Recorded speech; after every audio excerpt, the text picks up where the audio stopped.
So it seems all piano players want to play fast. So today we'll talk about playing fast. Before we get the discussion going, let me play some stuff that I think is fast to sort of set the stage for things here.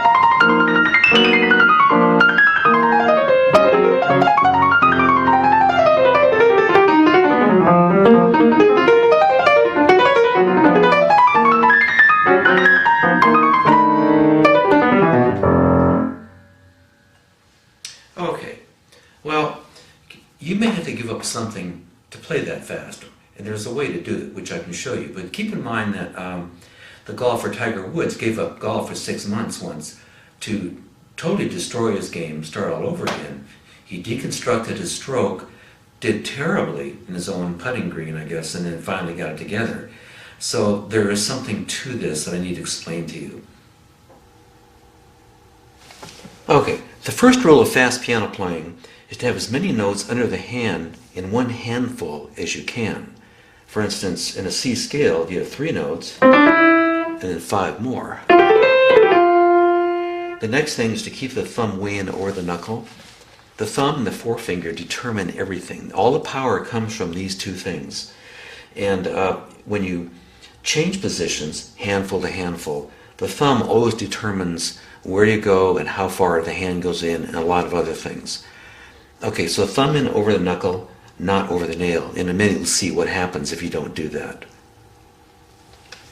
Okay, when you practice the various positions, always practice the next higher position first. For instance, in a C scale, anyone can do the first 3 notes. It's done. You should be thinking away to the next handful, which is F. The reason you practice the next higher handful first is that it needs to have a very specific position based on the thumb to play it well. If you don't, if you just let the preceding position determine the position of the next handful, it'll get all messed up. In other words, when you do this, cross your thumb under, your hand is pointed at about 10 o'clock. But to play the next handful fast, you need to have your hand pointed almost 1 o'clock, at least 12 for 1. Thumb in over the knuckle. Okay.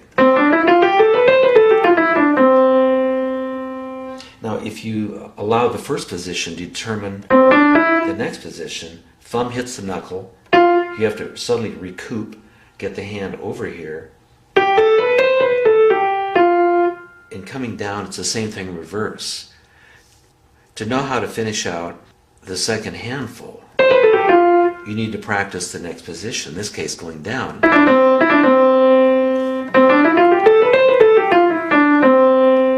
If you bring the thumb way in, you see the hand looks like this, index in the middle of 2 black keys. And this will help you flip over and just get there. You just think away to. Okay. If you don't, if you reach over, now in reverse, the thumb will go over the nail, and as you come down, these fingers will fall off the piano. There'll be thumb on the nail here. And each time you do that, hitting the thumb on the nail and crossing over too much, the thumb is always loud. It'll always determine the downbeat. But if you bring the thumb way in over the knuckle, and then keep a beat in mind always.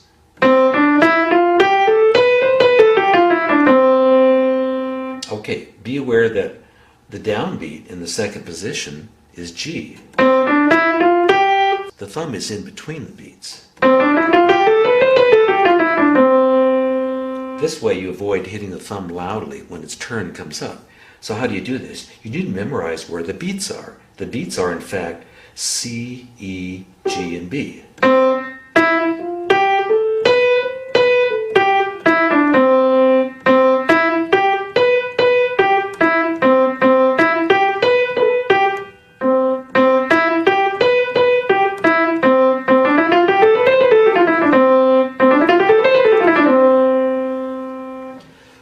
you're doing is blocking out the position, which it becomes really important when you go up 2 octaves, because you notice the beats are this.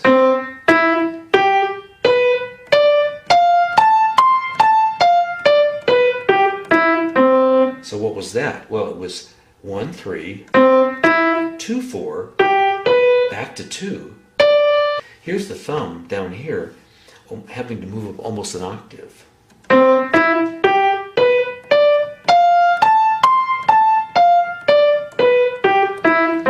So you think it's hard just to move the beats up.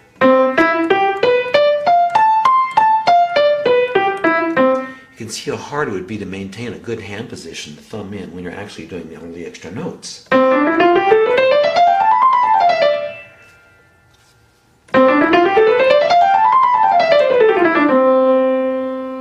Now this applies to jazz too, when you're doing more abstract ideas. Here's some bebop. If you analyze that and slow it down, it becomes little handfuls. 3 notes, 4 or 5 notes, and then about 8 more. Each one is a little handful. But it sounds like one scalular array of notes, but you cannot think of note to note to note, because you'll never change position fast enough, and you can't think of the next note anyway.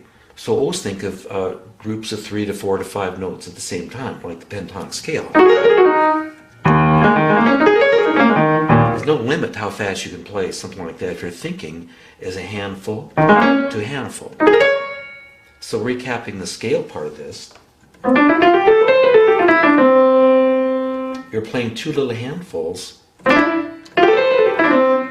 and each one can be played infinitely fast. The first 3 notes, I played it infinitely fast, slow it down. The next 5, I played it infinitely fast, it sounded like a chord, now slow it down.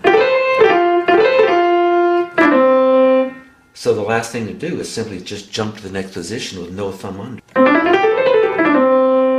So keep the beat in mind.